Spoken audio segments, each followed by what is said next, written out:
우리 함께 오늘은 도를 아십니까? 라는 제목으로 함께 말씀을 보았으면 좋겠습니다. 여러분, 도를 아십니까? 도를 아십니까? 라는 이야기를 들어보신 적 있으신가요?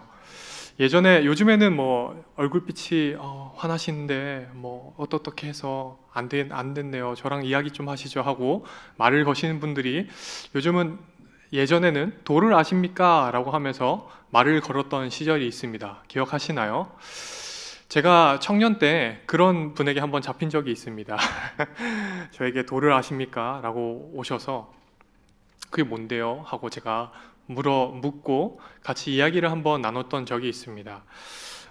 막 두 사람이 붙어서 저한테 그런 얘기를 했는데요. 진짜 대단한 것을 알려주는 것처럼 막 저를 붙잡고 이야기를 했습니다. 막 이런저런 이야기를 하다 보니까 대화가 길어져서 어디 차 한 잔 마시러 가자고 이야기를 하더라고요. 저희가 늦게 오는 친구를 기다리고 있던 터라 제가 같이 가서 이야기를 더 들었습니다. 이야기를 듣다 보니 결국에는 이런 얘기를 하더라고요. 결국 돈을 내면, 돈을 지불하면 우리가 그 문제를 해결해 주겠다라는 뉘앙스로 이야기를 했습니다. 무슨 말을 하고 싶었던 건지 들어보니까 그 사람들이 하고 싶었던 말은 저의 인생에 뭔가가 결여되어 있다. 아주 중요한 뭔가가 결여되어 있는데 그것을 내가 해결해 주겠다라는 이야기를 했던 겁니다. 우리 인생에 아주 중요한 무언가가 빠져 있다. 그래서 이 길로 가야 된다라는 이야기를 했던 겁니다. 오늘 우리가 보는 이 전도서 말씀을 보면 전도서 말씀이 우리에게 다른 것이 아니라 바로 이 도에 대해서 알려줍니다. 전도서는 우리가 지혜서라고 이야기를 하죠. 우리에게 엄청난 지혜 그리고 도를 알려주는 책이 바로 이 전도서입니다. 다시 말해서 우리가 어떻게 살아가야 할지 우리 삶의 길을 제시해주는 책이라고 할 수 있습니다. 먼저 전도서의 맨 처음을 보면 이렇게 얘기를 합니다. 1절인데요. 제가 읽도록 하겠습니다. 다윗의 아들 예루살렘 왕 전도자의 말씀이라. 아멘. 여러분, 먼저 누가 이 전도서를 썼는지에 대해서 제일 처음에 이야기를 합니다. 다윗의 아들 예루살렘 왕 누구일까요? 네? 네? 누구죠? 네, 솔로몬이죠. 그런데 오늘 말씀을 보니까 솔로몬이라고 이야기를 하지 않고 전도자의 말씀이다라고 이야기를 합니다. 그렇죠. 조금 특별한 부분인데요. 재밌는 표현 아닙니까? 여러분, 솔로몬이 적은 잠언을 보면 다윗의 아들 이스라엘의 왕 솔로몬의 잠언이라 라고 처음을 시작합니다. 그런데 오늘은 다윗의 아들 예루살렘의 왕 전도자의 말씀이라 라고 이야기를 하죠. 좀 독특한 표현입니다. 여러분, 솔로몬 하면 지혜니까 이 지혜서의 시작을 솔로몬인 것을 밝히면서 시작하면 좋지 않겠습니까? 근데 왜 저자를 밝히지 않을까요? 왜 솔로몬이라고 이 전도서는 밝히지 않는 걸까요? 물론 전도서를 쓴 사람이 솔로몬이라고 하지만 물론 아닐 수도 있겠죠. 물론 솔로몬이라는 것이 너무나도 많은 곳에서 드러나지만 아닐 수도 있겠죠. 왜냐하면 이게 명확하게 표현하지 않으니까요. 여튼 누가 봐도 솔로몬일 것 같은데 누가 봐도 솔로몬인데 왜 저자를 밝히지 않을까요? 그 이유는 전도자의 말씀에 그 도에 집중하라라는 의도가 담겨 있는 것입니다. 여러분, 전도자는 예수님을 전하는 사람이라기보다 우리가 흔히 생각하는 전도하는 사람이라기보다 이 원어를 따르면 가르치는 사람입니다.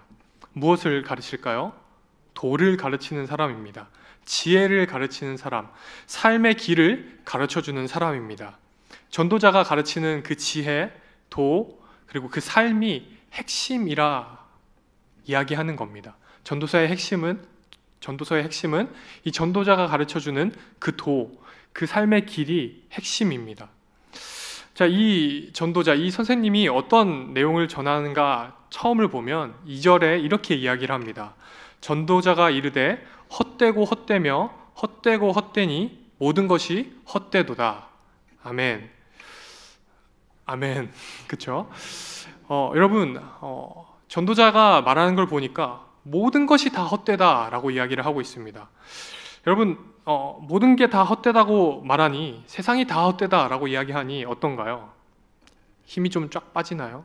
모든 것이 다 헛되다. 여러분, 하나님 말씀이 모든 것이 다 헛되다라고 말하니까 우리는 어떤 의미를 가지고 살아가야 되나라는 생각이 드시나요? 사실 이 성경이 이런 말을 하고 싶은 게 아닙니다.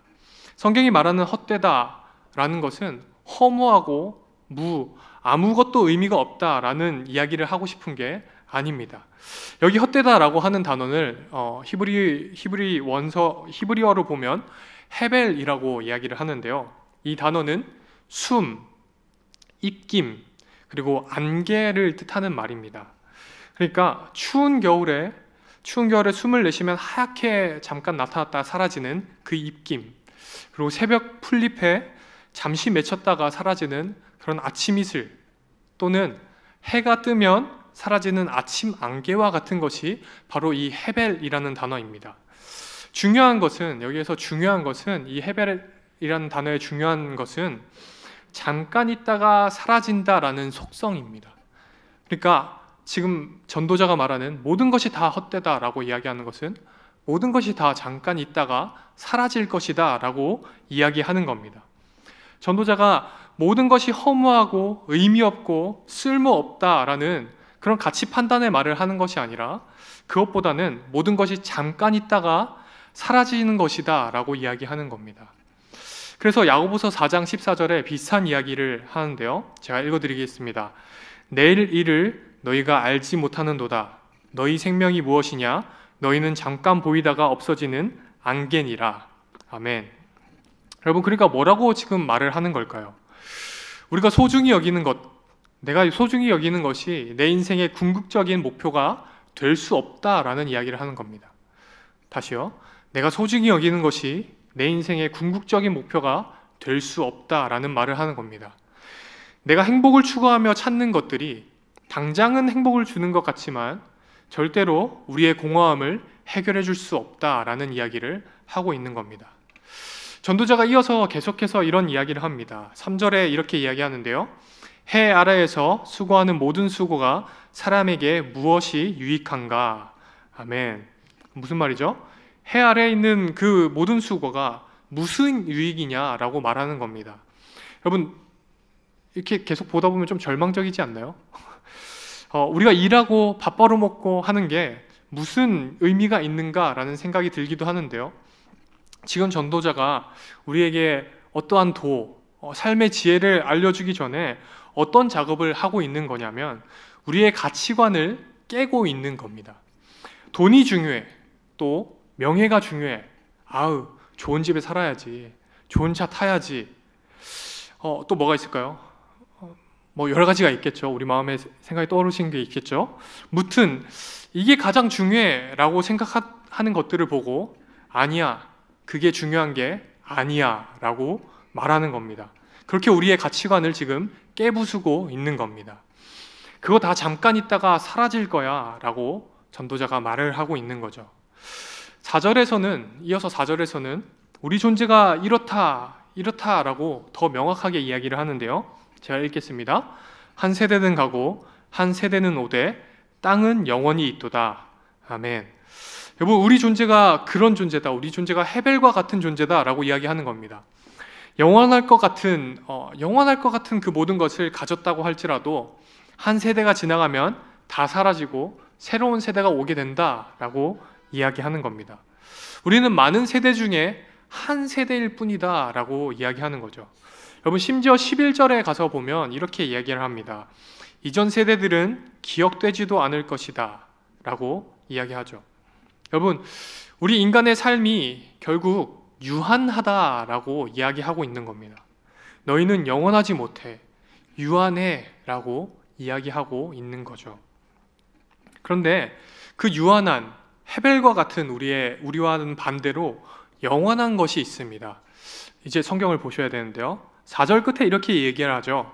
땅은 영원히 있도다 라고 이야기하는데 이어서 계속 한번 읽어보도록 할까요? 해는 뜨고 해는 지되 그 떴던 곳으로 빨리 돌아가고 바람은 남으로 불다가 북으로 돌아가며 이리 돌며 저리 돌아 바람은 그 불던 곳으로 돌아가고 모든 강물은 다 바다로 흐르되 바다를 채우지 못하며 강물은 어느 곳으로 흐르든지 그리고 연하여 흐르느니라. 모든 만물이 피곤하다는 것을 사람이 말로 다 말할 수는 없나니 눈으로 보아도 족함이 없고 귀는 들어도 가득 차지 아니하도다. 이미 있던 것이 후에 다시 있겠고 이미 한 일을 후에 다시 할지라. 해 아래에는 새 것이 없나니. 아멘. 지금 무슨 말을 하는 거죠? 여러분, 땅은 영원하고 해도 뜨고 지기를 반복하고 또 바람이 이리로 저리로 불어 결국 다시 원래 자리로 돌아오기도 하고 강물도 바다로 흐르는데 다시 원래 자리로 돌아가서 또 다시 강에서 바다로 흐른다라는 말을 하는 겁니다. 이런 모든 자연의 순리, 자연의 흐름이 이 모든 만물이 피곤하다라고 이야기하는데 사실 이 피곤하다라는 말은 열심히 일한다라는 말이기도 합니다. 모든 만물이 돌아가는 것을 사람이 보니까 말로 다 할 수도 없고 눈으로 보아도 다 담을 수 없고 그 모든 신비를 우리가 귀로 들어도 다 설명이 불가능하다라는 이야기를 하는 겁니다. 그러니까 헤벨, 잠시 잠깐 왔다 가는 이 사람이 자연 만물이 운행하는 것 그리고 자연 만물이 멈추는 것을 본 적도 들은 적도 없다라고 이야기하는 겁니다. 결국 무슨 말을 하는 거냐면 하나님의 창조 세계와 그 법칙이 영원하다라는 이야기를 하는 겁니다. 반대로 우리는 유한한 존재고 하나님의 창조 세계와 법칙이 영원하다라고 비교하고 있는 겁니다. 헤벨, 잠시 잠깐의 인간과 영원한 하나님의 창조 세계와 법칙을 대조하고 있는 거죠. 인간이 얼마나 유한하고 작은 존재인지, 그리고 이 모든 만물을 창조하시고 다스리시는 절대적인 주권을 가지신 하나님이 얼마나 큰 존재인지 비교하고 있는 겁니다. 이것이 지혜, 도를 알아가는 첫 걸음이다라는 겁니다. 해 아래에 새 것이 없습니다. 하나님께서 절대로 해를 멈추지 않으시고 절대로 사계절을 변화 없이 오게 하지 않으시기 때문입니다. 여러분, 너무나도 당연해 보이지만 봄, 여름, 가을, 겨울이 너무나도 당연해 보이지만 이 모든 것이 기적과 같이 엄청난 일이다라는 이야기입니다. 반대로 인간은 한 세대가 지나가면 잊혀지는 존재입니다. 왜냐하면 우리는 헤벨의 존재이기 때문입니다. 여러분, 그래서 전도자가 하고 싶은 그 궁극적인 말이 도대체 뭘까요? 한 번뿐인 영혼에 비하면 너무나도 잠깐인 우리 인생을 어떻게 살아가라라고 이야기하고 싶은 걸까요? 잠깐의 것에 집착하지 말고 가치 있고 영원한 것에 집착하라라는 겁니다. 헛됨, 헤벨에 속한 것을 붙들지 말고 영원을 붙들라라고 이야기하는 겁니다. 여러분, 무엇이 아름다운 인생일까요? 영원하신 하나님께 나의 삶을 맡기는 인생이 아름다운 인생입니다. 여러분, 유명한 신학자 어거스틴은 이런 말을 했습니다. 하나님을 만나기 전까지는 참 만족이 없었다. 여러분, 그렇습니다. 우리는 이 땅 어떤 것으로도 우리를 채울 수 없고 만족할 수 없습니다. 또 우리는 유한한 존재입니다. 우리가 이 땅에 모든 것을 가졌다 한들 결국 그 끝은 공허함으로 흘러갑니다. 왜요? 모든 사람은 죽음으로 이어지기 때문입니다. 그것이 인간의 한계입니다. 그래서 우리는 늘 조금만 더 라고 외치지만 오히려 그것은 우리의 한계를 더 드러낼 뿐입니다. 우리 인생의 만족은 하나님을 만날 때만 경험할 수 있습니다. 예수님만이 우리에게 영원한 생명을 주시기 때문입니다. 여러분, 히브리서 11장을 보면 열심히 하나님을 믿는 사람들이 고난과 역경에 겪게 되는 고난과 역경에 대해서 이야기합니다. 제가 읽어드릴게요. 또 어떤 이들은 조롱과 채찍질 뿐만 아니라 결박과 옥에 갇히는 시련도 받았으며 돌로 치는 것과 톱으로 켜는 것과 시험과 칼로 죽임을 당하고 양과 염소의 가죽을 입고 유리하여 궁핍과 환난과 학대를 받았으니. 아멘. 예수님을 믿어서, 하나님을 믿어서 조롱당하고 채찍질을 받고 결박당하고 옥에 갇히고 또 돌로 침을 당하고 톱으로 켬을 당하고 칼로 죽임을 당하고 또 가죽을 입고 유리하며 환난과 학대를 받는다라고 이야기합니다. 그리고 13장에 이렇게 이야기를 하는데요. 이어서 이렇게 보면 좋겠습니다. 그러므로 우리는 예수로 말미암아 항상 찬송의 제사를 하나님께 드리자. 아멘. 여러분, 어떻게 이럴 수가 있겠습니까? 하나님만이 우리의 만족이기 때문에 그러므로 예수님으로 말미암아 찬양하는 삶을 살아간다라는 겁니다. 하나님만이 우리의 만족이기 때문에 그렇습니다. 여기에 참 만족이 있다라는 겁니다. 전도자는 그래서 결국 전도서의 말미에 이렇게 우리에게 도전을 합니다. 12장에 있는 말씀인데요. 하나님을 경외하고 그의 명령들을 지킬지어다. 이것이 모든 사람의 본분이니라. 다시 한번 읽겠습니다. 하나님을 경외하고 그의 명령들을 지킬지어다. 이것이 모든 사람의 본분이니라. 아멘. 하나님만이 우리에게 만족을 주십니다. 우리에게 만족을 주시는 그 하나님, 영원한 생명을 주시는 하나님을 우리가 매일매일 매주 가운데 우리가 하나님을 경외하고 그 하나님의 명령을 따라 살아가는 그런 우리 모든 성도님들이 되시기를 축복합니다. 아멘. 그렇게 하나님과 항상 동행하며 살아가는 우리 모두가 되기를 소망합니다. 네, 기도하도록 하겠습니다. 하나님 감사합니다. 오늘은 우리가 전도서의 말씀을 통해서 사람의 본분이 무엇인지, 또 성경이 말하는 참 지혜, 도가 무엇인지, 우리가 어떻게 만족하며 살아갈 수 있는지 생각해 보았습니다. 아니, 우리가 얼마나 유한한 존재인지, 얼마나 작은 존재인지 다시금 생각해 보고, 또 이 세상 만물이 정말 잠깐 있다가 사라질 것이라는 것을 생각해 보았습니다.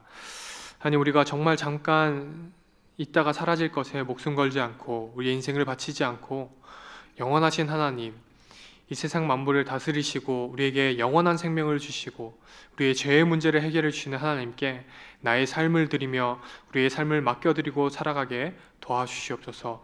하나님, 그런 삶을 살아가기를 소망합니다. 그렇게 하나님 안에서 참 만족과 참 기쁨을 누리며 아름다운 삶을 살아가기를 소망합니다. 우리를 인도해 주시옵소서. 또 우리가 결단하며 나아갑니다. 하나님을 경외하며 하나님의 말씀을 따라 살아가기를 소망합니다. 때로는 말씀을 지키는 것이, 하나님을 붙들고 살아간다라는 것이 어렵기도 하고, 또 세상의 소리가 우리를 뒤흔들기도 하지만, 하나님, 그 속에서도 우리가 굳건히 하나님을 붙들 수 있는 믿음과 담대함을 허락하여 주시옵소서. 그렇게 하나님과 동행하며 만족하며 행복한 삶을 살아갈 수 있도록 우리를 인도해 주시옵소서. 모든 순간 함께 하실 하나님을 기대합니다. 사랑합니다. 예수님의 이름으로 기도합니다. 아멘.